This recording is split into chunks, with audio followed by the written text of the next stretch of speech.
Good morning students, नमस्कार। कैसे हैं आप? बढ़िया, आशा करता हूँ मस्त होंगे, स्वस्थ होंगे, प्रसन्न होंगे आप अपने परिवार सहित। और मैं आज फिर से BA part first year philosophy के स्टूडेंट्स के लिए नीति शास्त्र दर्शन शास्त्र का जो दूसरा पेपर है उस पर एक वीडियो लेकर उपस्थित हुआ हूँ। टॉपिक का नाम है उपयोगितावाद और हम बात कर रहे थे जर्मी बेंथम की। लेकिन मैं एक बार संक्षेप में 2 मिनट में पुरानी बातों का रिवीजन करवा दूं आपको। उपयोगितावाद की परिभाषा में देखा वह नैतिक सिद्धांत जो अधिकतम व्यक्तियों के अधिकतम सुख या हित को ही मानवीय कर्मों के शुभत्व का आधार मानता है, कि वह कर्म शुभ होगा जो अधिकतम व्यक्तियों के अधिकतम सुख में शामिल हो या जो परिणाम दे। सर्वार्थ मूलक सिद्धांत कहा जा सकता है इसको। बेंथम, मिल और सिज्विक इसके प्रमुख समर्थक हैं। कर्म संबंधी उपयोगितावाद, आदर्श मूलक उपयोगितावाद और नियम संबंधी उपयोगितावाद, ये इसके 3 रूप थे। कर्म संबंधी उपयोगितावाद में हमने कर्म की महत्ता को समझा था कि वह कर्म जो किसी संभव परिस्थिति में अधिकतम सुख, अधिकतम व्यक्तियों के अधिकतम सुख को उत्पन्न करे, वह हमारे लिए कर्तव्य बनता है। एक समस्या बताई थी कि यहाँ यह सिद्धांत नियमों पर ध्यान नहीं देता, नियमानुसार, और समस्या भी आती है। नियम संबंधी उपयोगितावाद कर्म पर ना ध्यान देकर नियम पर ध्यान देता है कि किसी विशेष नियम के अनुसार किया गया कर्म जिसकी अधिकतम उपयोगिता है वह हमारा कर्तव्य है। अब भले ही कोई परिस्थिति ऐसी भी हो सकती है कभी कभी कि नियमानुसार कर्म करने का परिणाम अशुभ भी हो सकता है एक क्षण के लिए, लेकिन सामान्यतः उसके शुभ परिणाम निकलते हैं। आदर्श मूलक उपयोगितावाद जिसके समर्थक हेस्डिंग रेसडल थे, जिसमें हमने कहा था कि इनका मानना यह है कि सुख ही जीवन का एकमात्र मकसद नहीं है, कुछ और परिस्थितियां, कुछ और मानसिक अवस्थाएं, कुछ और वस्तुएं भी हमारे लिए सुखद हो सकती हैं, शुभ हो सकती हैं। हम नीति शास्त्र में हम शुभ और अशुभ शब्द पर ज्यादा जोर देते हैं। कौन सा कर्म करें कि उसको शुभ कहा जाए, तो शुभ कहने का आधार क्या है? उससे उत्पन्न होने वाला परिणाम, रिजल्ट। तो उपयोगितावाद जो अपन पढ़ रहे हैं इसमें रिजल्ट माना गया कि यदि रिजल्ट सुख है, अधिकतम व्यक्तियों का अधिकतम सुख है, तो वह शुभ माना जाएगा, और यदि सुख नहीं है, दुख है, तो वह अशुभ माना जाएगा। जो जितना ज्यादा सुखद रिजल्ट दे वो उतना ही शुभ है, ठीक है। जो सुख में सहायक बने वो उतना ही शुभ है, जो बाधक बने वो उतना ही अशुभ है। उपयोगितावाद के सबसे प्रमुख समर्थक जर्मी बेंथम थे, और बेंथम में अपने बात की थी, वो एक समाज सुधारक थे और ये मानते थे कि कानून जो हैं वो जनहित के साधन हैं। और बेंथम के उपयोगितावाद में जो प्रमुख बिंदु थे उन पर अपन ने बात की थी। जो प्रथम बात थी वो ये कि बेंथम के उपयोगितावाद को भी सुख मूलक उपयोगितावाद कहा जाना चाहिए, क्योंकि इन्होंने भी जो कर्म अथवा नियम सुख की उत्पत्ति और वृद्धि में जितना अधिक सहायक है वो उतना ही शुभ है, वो उतना ही उपयोगी है, ये बात कही।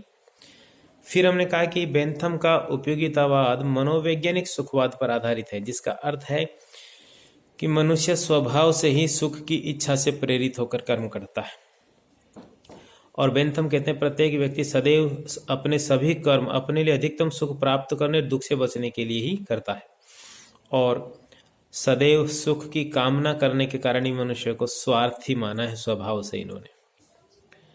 और जो कर्म जितना अधिक शुभ उत्पन्न करता है वो उतना ही शुभ है। जो कर्म जितना अधिक सुख उत्पन्न करता है वो उतना ही अधिक शुभ है, ऐसा बेंथम ने कहा था। और बड़ी मजेदार बात जो बेंथम ने कही थी वो ये थी कि सुखों में कोई गुणात्मक भेद नहीं होता, क्वालिटिव भेद नहीं होता, क्वांटिटिव भेद होता है, मात्रात्मक भेद होता है, ये बात इन्होंने कही। फिर हमने कहा कि भाई मात्रा सुख को मापने के लिए क्या है तरीका हमारे पास, तो बेंथम ने एक सुख कलन का सिद्धांत दिया था कि इस सिद्धांत को आधार बनाकर सुख को मापा तोला जा सकता है। अवधि, तीव्रता, निश्चितता, विशुद्धता, उत्पादकता, निकटता, व्यापकता, ये संभवतः 7 तत्व थे जिसके आधार पर बेंथम ने सुख को मापने तोलने की बात की। तो गुणात्मक दृष्टि से सभी सुख समान है, कोई उत्कृष्ट और निकृष्ट नहीं होता, लेकिन मात्रात्मक दृष्टि से उनमें भेद पाया जाता है। और जो सुख जितना तीव्र है उतना ही सुखद है, जो जितना ज्यादा देर तक ठहरता है उतना ही सुखद है, जो जितना विशुद्ध है यानी जिसमें दुख नहीं है, केवल शुद्ध रूप से सुख, उतना ही सुखद है, उतना ही शुभ है। जो जितना तात्कालिक है, तीव्र गति से आता है वो, और जो सुख उत्पादक है यानी जिससे एक सुख के साथ साथ कोई दूसरा उत्पन्न भी होता है। हमने विशेष बात जो की थी वो ये की थी कि उपयोगितावाद का जो सिद्धांत वो कहता है अधिकतम व्यक्तियों का अधिकतम सुख। और यदि हम बेंथम के इस सुख कलन सिद्धांत के 7 बिंदुओं से प्रथम 6 पर नजर डालें तो हम ये पाते हैं कि वो व्यक्ति सुख की बात करते हैं, लेकिन 7वां बिंदु जिसमें उन्होंने नाम दिया व्यापकता, वो अधिकतम व्यक्तियों के अधिकतम सुख की बात करता है। इस प्रकार बेंथम मनुष्य को पूर्णतः स्वार्थी मानते हुए भी एक स्तर पर जाकर उपयोगितावाद का बहुत बड़े समर्थक बन जाते हैं, और वो कहते हैं कि अधिकतम व्यक्तियों के अधिकतम शुभ के सिद्धांत के आधार पर ही हमें आचरण करना चाहिए। अधिकतम व्यक्तियों के अधिकतम सुख में सहायक प्रत्येक कर्म शुभ है और बाधक प्रत्येक कर्म अशुभ है, ऐसा उन्होंने कहा। बेंथम कहते हैं उपयोगितावाद के अतिरिक्त नैतिकता का और कोई आधार नहीं हो सकता। बड़ी मजेदार बात जो बेंथम ने कही थी वो थी सुख का न्यायपूर्ण वितरण। उन्होंने कहा था प्रत्येक व्यक्ति का महत्व केवल एक व्यक्ति का महत्व है, इससे ज्यादा नहीं, यानी सबको बराबर सुख मिलना चाहिए। अब प्रश्न एक और आया था बड़ा मजेदार कि यदि व्यक्ति स्वभाव से स्वार्थी है, केवल अपने हित की बात सोचता है, अपने सुख की बात सोचता है, तो फिर उसे अधिकतम व्यक्तियों के अधिकतम सुख की अपेक्षा कैसे की जा सकती है। तो इसके लिए बेंथम ने जो है वो 4 प्रकार के दबावों की बात की थी। भौतिक दबाव, राजनीतिक दबाव, सामाजिक दबाव और धार्मिक दबाव। भौतिक दबाव में हमने कहा था कि शारीरिक और मानसिक स्वास्थ्य के लिए जिन नियमों का पालन करना पड़ता है वो भौतिक दबाव है, और इसको इसलिए कहा क्योंकि मनुष्य जो है जब इन नियमों का पालन करेगा तो समाज में ऑटोमेटिक जो है एक व्यवस्था स्थापित होगी, एक अच्छा माहौल बनेगा। सामाजिक निंदा और कानून के भय से जो काम करता है वो भी एक नियमानुसार किए जाने वाले काम, व्यवस्थित ढंग से किए जाने वाले काम समाज को सुदृढ़ बनाने के लिए होते हैं, तो वो भी इस माने में उचित माने गए। तो ये है बात। अब प्रश्न ये है कि बेंथम ने जो सिद्धांत दिया वो कहाँ तक उचित है। तो हमने कहा था बेंथम के सिद्धांत में बहुत सारी समस्याएं हमें देखने को मिलती है। बेंथम का पहला मत था कि सभी व्यक्ति और परिस्थितियों के संदर्भ में ये बात ठीक नहीं है कि दूसरों के सुख के लिए अपने सुख का परित्याग कोई व्यक्ति स्वेच्छा से नहीं करता, ऐसा बेंथम ने कहा। जबकि हम जानते हैं कि भाई ऐसा समाज में बहुत सारे लोग मिलते हैं जो समाज हित हेतु अपने सुखों का त्याग कर देते हैं। फिर यह कहना भी उचित नहीं है कि समाज अथवा राज्य द्वारा जिन कार्यों की प्रशंसा होती है वो नैतिक है और जिनकी भर्त्सना होती है वो अनैतिक है, उनके प्रेशर में आकर वो कर्म करने चाहिए। कई बार हम जानते हैं कि समाज और राज्य में भी कुछ कानून, कुछ नियम, कुछ परंपराएं, कुछ रीति रिवाज ऐसी प्रचलित होती हैं जो मनुष्य के लिए उचित नहीं मानी जा सकती। तो जो सबसे बड़ी जो बात हम करने वाले हैं वो ये है कि बेंथम ने जो 4 प्रकार के दबाव दिए हैं वो अपने आप में एक समस्या है, क्योंकि नीति शास्त्र में हम ये मानकर चलते हैं कि नीति शास्त्र एक अंतः प्रेरणा से उपजी कोई चीज है। यानी यहाँ जो सिद्धांत, जो नियम, जो कर्म करने के जो तरीके दिए गए हैं वो ये है कि मनुष्य अपनी स्वेच्छा से प्रेरित होकर कर्म करे, ना कि किसी बाह्य भौतिक दबाव के प्रेशर में आके उसको कर्म करने की आवश्यकता है। तो नैतिकता का कभी भी जो है वो अर्थ कोई बाह्य भौतिक दबाव नहीं हो सकता। और सुख कलन के नापने के लिए जो सिद्धांत बेंथम ने दिया वो बड़ा विचित्र है अपने आप में, क्योंकि सुख, पहली बात, सुख कोई भौतिक वस्तु नहीं जिसको नापा जा सके। ये पूर्णतः व्यक्तिगत अनुभूति है और इसकी ठीक ठीक मात्रा का निश्चय करना भी संभव नहीं है। और हमारे लिए ये भी जानना बहुत मुश्किल है कि उसे किसी भी व्यक्ति को किस कर्म से कितना अधिक और कितना कम सुख प्राप्त होता है। इस बात को मापने का भी हमारे पास कोई तरीका नहीं है कि हमारे किस कर्म से अधिकतम व्यक्तियों को अधिकतम सुख प्राप्त होगा। और बेंथम के सुख कलन के सिद्धांत की जो वांछनीयता के जो 7 तत्व दिए हैं वो आपस में भी विरोधाभासी हैं। ये बातें हमने कल कर ली थी और आज मैं बात करने वाला हूँ जॉन स्टुअर्ट मिल के उपयोगितावाद की, जो उपयोगितावाद का दूसरा बड़ा समर्थक है, बल्कि यूं कह लीजिए कि वो उपयोगितावाद के सबसे बड़े समर्थक हैं, जॉन स्टुअर्ट मिल। यूटिलिटेरियनिज्म इनकी प्रमुख पुस्तक है, यूटिलिटेरियनिज्म, जिसका हिंदी अनुवाद भी होता है उपयोगितावाद। बेंथम ने जो उपयोगितावाद दिया, अभी अभी हमने पढ़ा कि उसमें कुछ प्रॉब्लम थी, कुछ समस्याएं थी। तो बेंथम के उपयोगितावाद को ज्यादा उचित और युक्ति संगत और विकसित रूप से प्रस्तुत करने का प्रयास जो है वो करते हैं जॉन स्टुअर्ट मिल। इनके उपयोगितावाद की जो प्रमुख बातें हैं उसमें पहली बात यह है कि जैसे बेंथम के उपयोगितावाद को हमने सुख मूलक उपयोगितावाद कहा था, वैसे ही हम मिल के उपयोगितावाद को भी सुख मूलक उपयोगितावाद कहते हैं।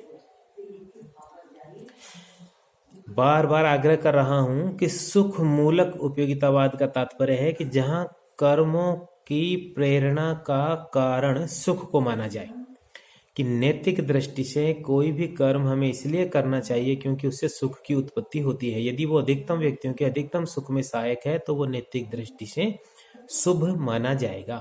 कर्मों के मूल्यांकन का आधार यहाँ पर सुख है, उसके परिणाम स्वरूप प्राप्त होने वाला सुख। और उपयोगितावाद के अनुसार वह सुख एक व्यक्ति तक सीमित न होकर अधिकतम व्यक्तियों के अधिकतम सुख की बात करता है। तो मिल भी सुख मूलक उपयोगितावादी हैं और वो ये मानकर चलते हैं, नैतिक सुखवाद में भी विश्वास करते हैं और वो ये मानकर चलते हैं कि कोई भी कर्म उसी अनुपात में शुभ या अशुभ होता है जिस अनुपात में उसके फलस्वरूप सुख या दुख की उत्पत्ति होती है। जो कर्म जितना सुख उत्पन्न करेगा वह उतना ही शुभ है, ऐसा जो है जॉन स्टुअर्ट मिल मानते हैं। यदि कोई कर्म दुख उत्पन्न करता है तो उसको नैतिक दृष्टि से अशुभ कहा जाएगा। तो सुखमूलक उपयोगितावाद का समर्थक है, इनके सिद्धांत को नाम दिया जाएगा। नैतिक सुखवाद में ये विश्वास करते हैं और सुख को स्वतः साध्य शुभ मानते हैं और ये कहते हैं कि अन्य सभी वस्तुएं, यानी ये जो शब्द बार बार आता है स्वतः साध्य शुभ, इसका मतलब है कि इसकी प्रामाणिकता को, इसकी शुभत्व को, इसकी महत्ता को सिद्ध करने की आवश्यकता नहीं है, ये अपने आप में ही सिद्ध है। इसीलिए हम एक शब्द का प्रयोग करते हैं फिलॉसफी में, स्वतः साध्य। तो सुख को उपयोगितावादियों ने स्वतः साध्य कहा और ये कहा कि अन्य सभी वस्तुएं, गुण और मानसिक अवस्थाएं वो इस नाते शुभ मानी जा सकती हैं कि वो सुख की उत्पत्ति के साधन हैं। वो स्वतः साध्य नहीं है, वो साधन है, ये साध्य है।